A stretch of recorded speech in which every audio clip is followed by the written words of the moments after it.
Om Namo Bhagavate Vasudevaya.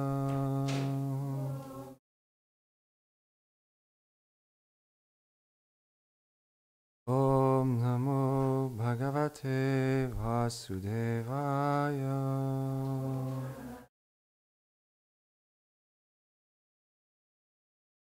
Om Namo Bhagavate Vasudevaya.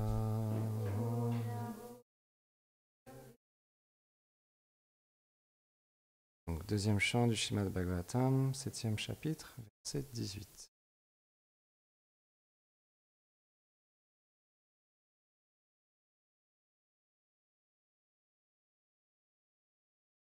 Ato bhare hayamuru kramapada shosha.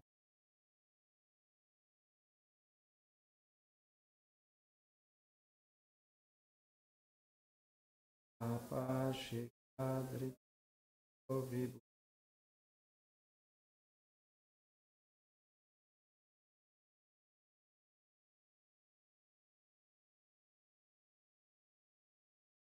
vibhutam enashik.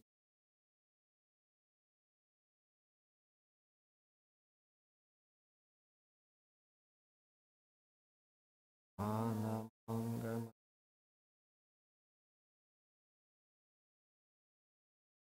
Traduction. Ô Narada, le Seigneur le plus miséricordieux lui accorda sa plus aimable bénédiction en le dépossédant de ses biens terrestres. En effet, Bali Maharaj devint si fortuné qu'il baigna à profusion les cheveux de sa couronne avec les eaux sacrées qui avaient lavé les pieds du Seigneur. Même la souveraineté du paradis était de petite valeur pour Bali. Regarde sa disposition divine. Bien qu'il fût averti par son maître spirituel Sukracharya, il ne changea pas d'un pouce son vœu solennel. Et en tenant sa promesse, il offrit volontiers sa tête au Seigneur pour qu'il pose son troisième pas.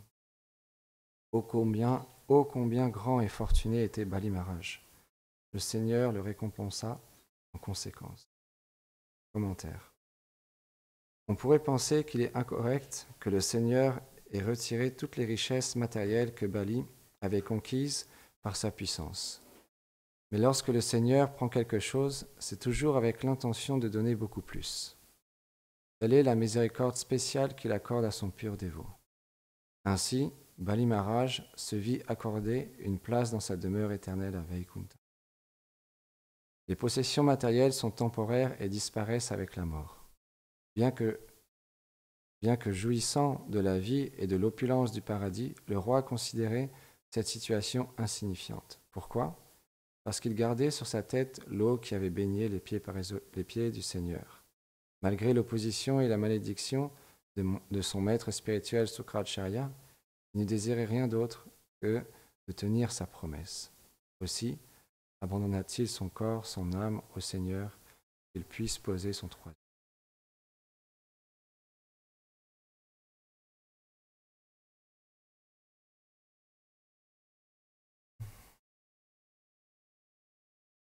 Om Ganati Mirandasya Ghanam Ganam Jara Sharakaya Chakshu Militam Yena Tasmai Shigurave Namaha Namam Vishnu Padaya Krishna Prestaya Bhutare Srimati Bhakti Vedanta Swami Nitinamine Namaste Sarasvati Deve Gauravani Pracharine Nirvishesha Shunyavadi Aline Jai Shri Krishna Chaitanya Prabhu Nityananda Advaita Gadadhar Shivasadi Gaur Bhaktavrinda Hare Krishna Krishna Krishna Hare Hare Hare Rama Rama Rama Hare Hare Vrindaye Tulasi Devyai Priyaye Keshavasya Cha Krishna Bhakti Devi Satyate Namo Namaha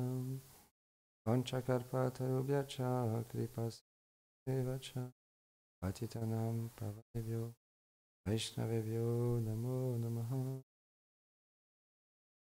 Avant de commencer à parler, j'implore les bénédictions de mon maître spirituel, toute l'affiliation spirituelle, notre groupe, la Govina Maharaj, toutes les dévotes et les assemblées. Et le Seigneur.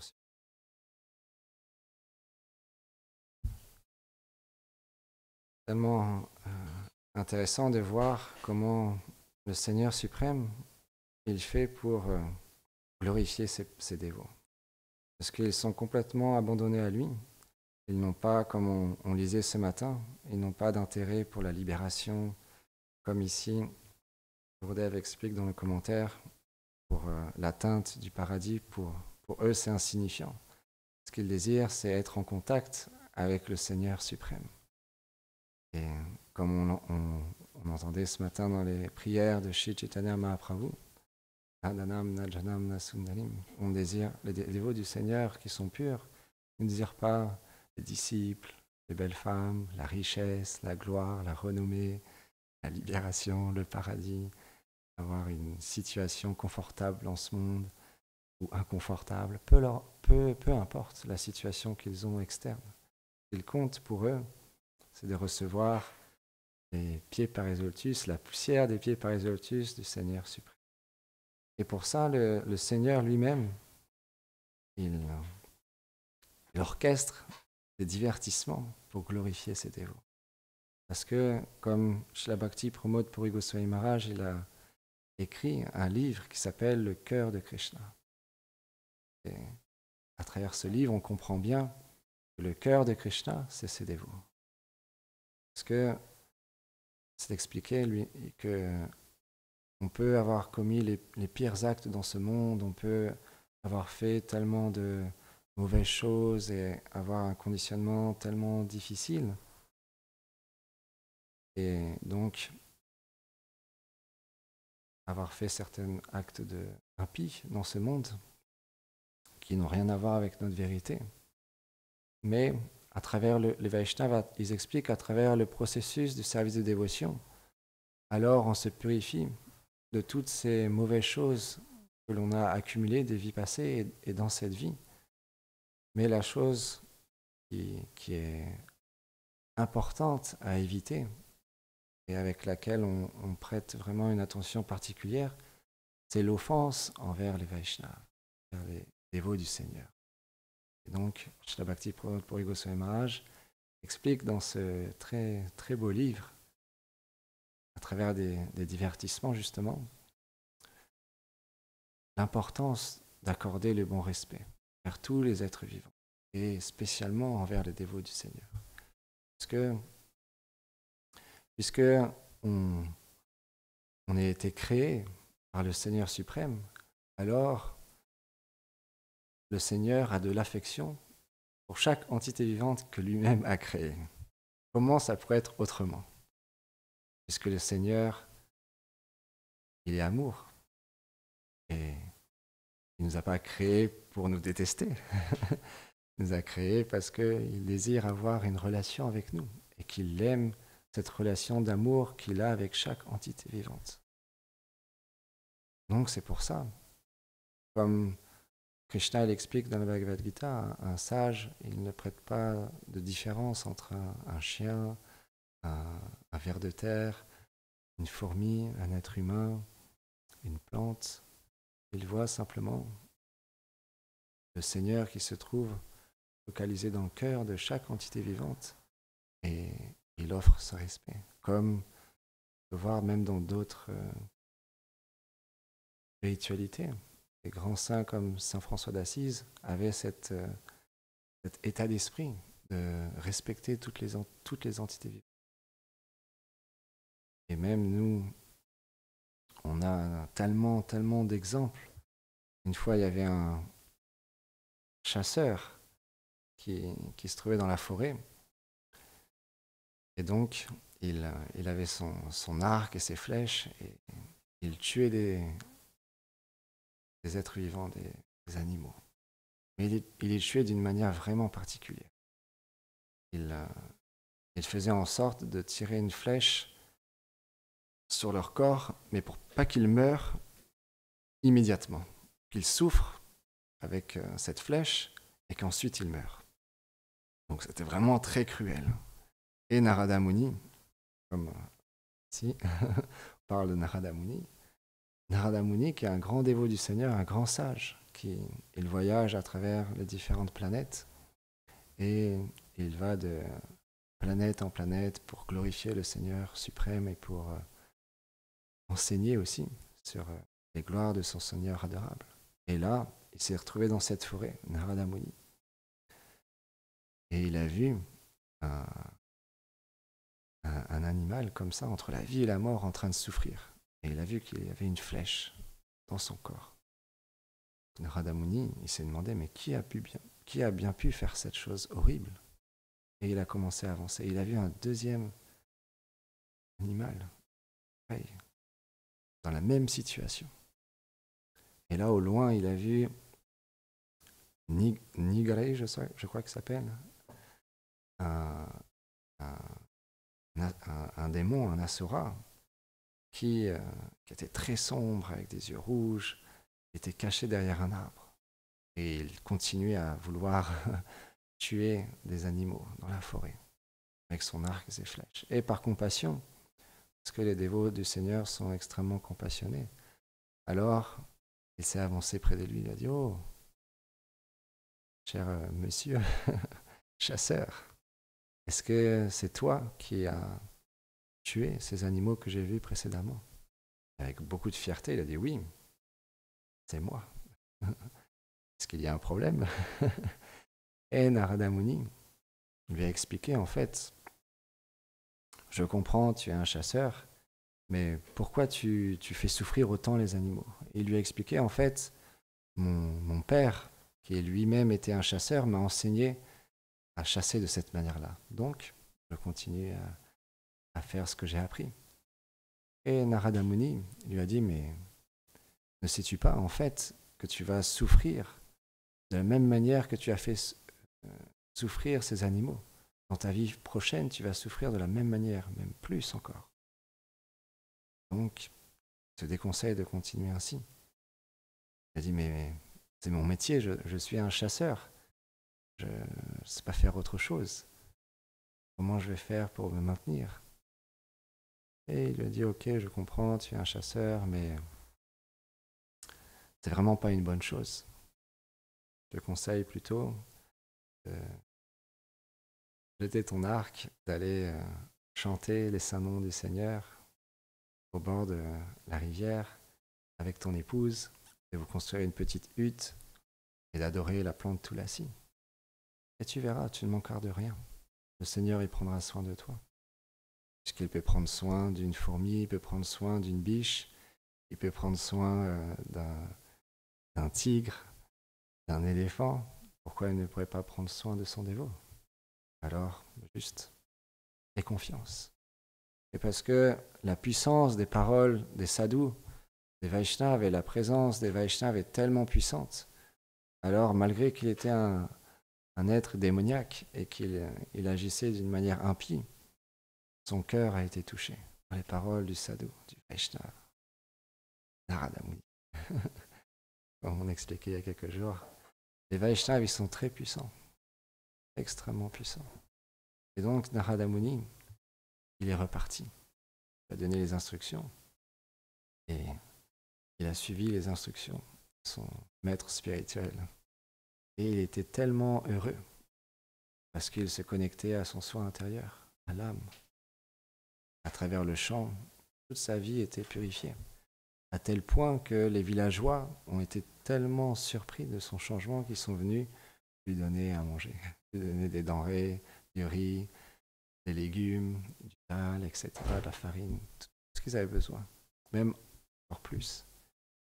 Et un jour, Narada Muni, il est arrivé avec un ami à lui, un autre grand sage, pour rendre visite à son disciple. Et son disciple est arrivé en courant auprès de Narada Muni. Et il a voulu s'allonger de tout son long pour rendre ses respects, ses hommages à son maître spirituel, comme le veut la tradition. Mais quand il a voulu s'allonger sur le sol, il a vu des fourmis. Et en voyant ces fourmis, il ne voulait pas leur faire de mal.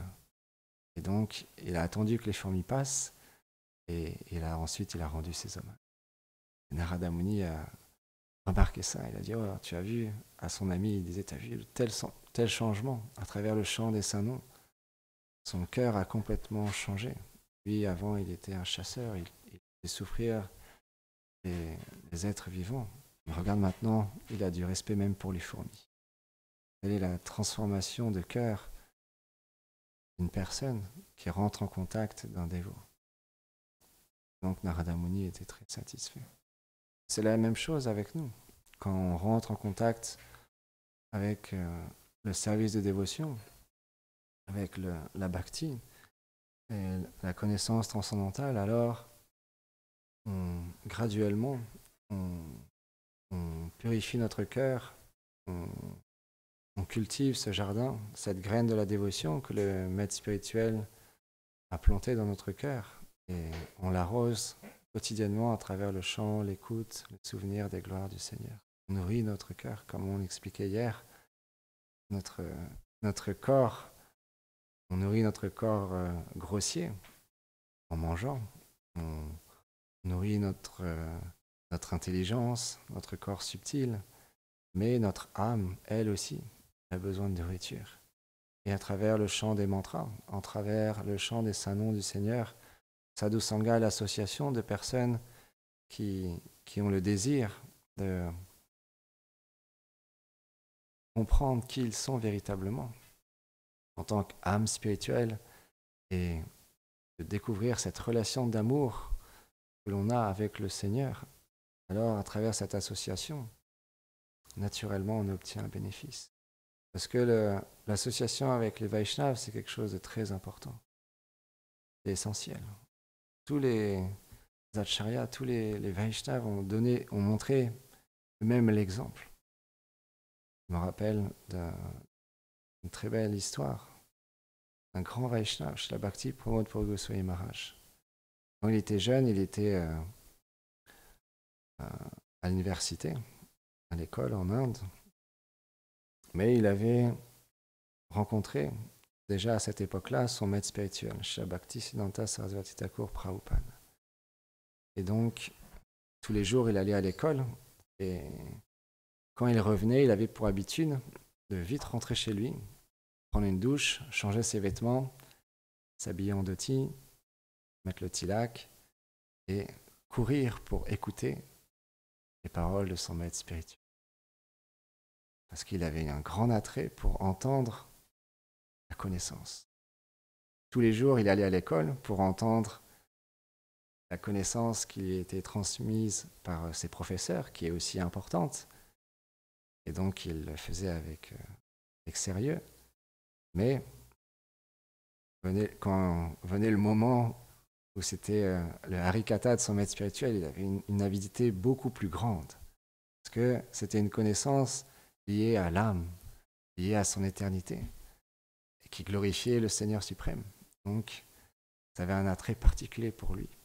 Mais un jour, quand il est retourné à sa maison, il a pris sa douche, il s'est changé, et quand il a mis ses chaussures, il y avait un scorpion dans sa chaussure qui a piqué son pied. Mais il avait tellement d'attrait pour le harikata, il voulait pas louper une seule seconde les paroles de son maître spirituel. Il a quand même marché couru même, c'est expliqué, il courait pour aller entendre les paroles de son maître spirituel. Et il s'est assis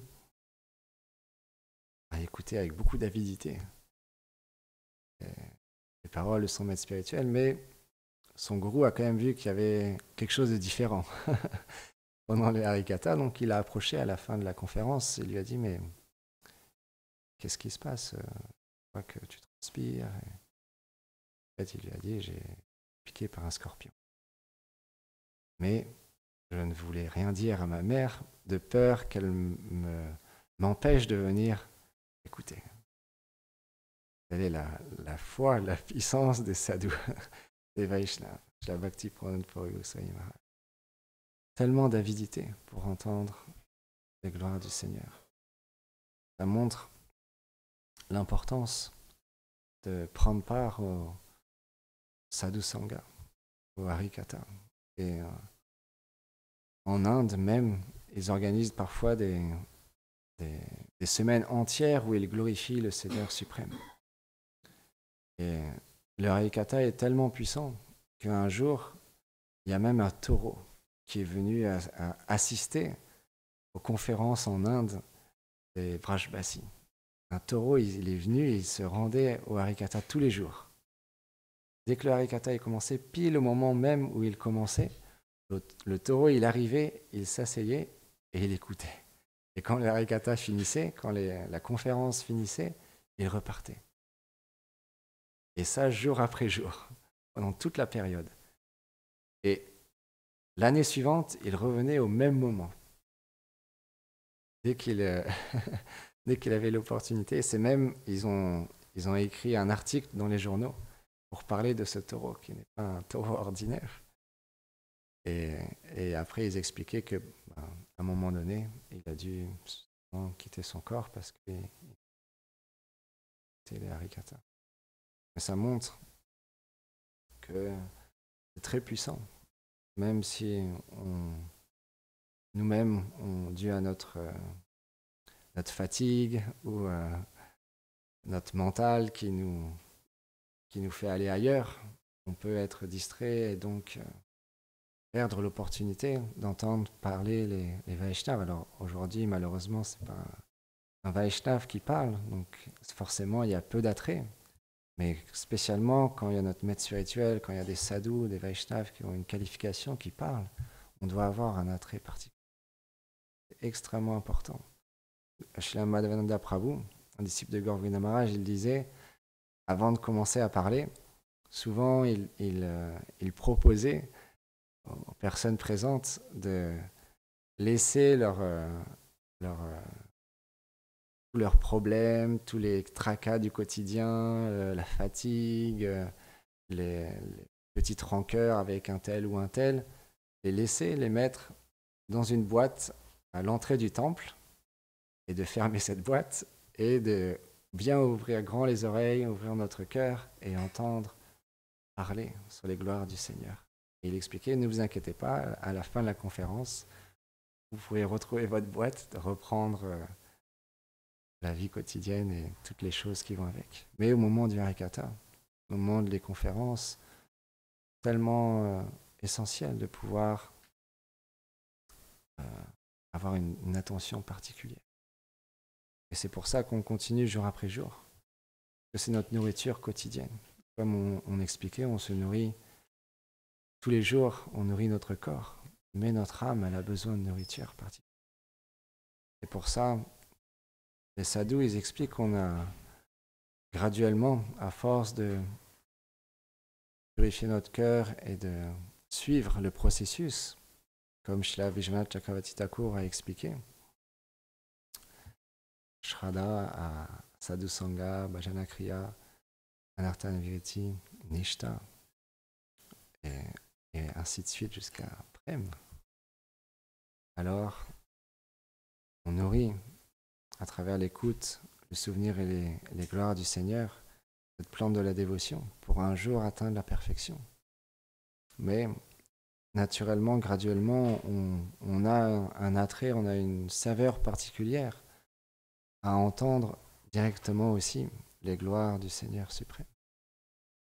Et comme on parlait il y a quelques jours des gloires de Nanda Maharaj, qui sont illimitées et tellement belles pour nous, aujourd'hui, j'aimerais partager aussi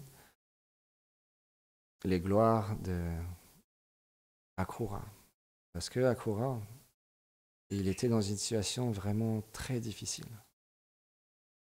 Akrura, il est un dévot du Seigneur, mais il s'est retrouvé dans une situation où il s'est retrouvé à servir Kamsa, un démon, quelqu'un qui voulait même tuer le Seigneur suprême. Il faisait des plans innombrables pour trouver un moyen de tuer Krishna, Kamsa.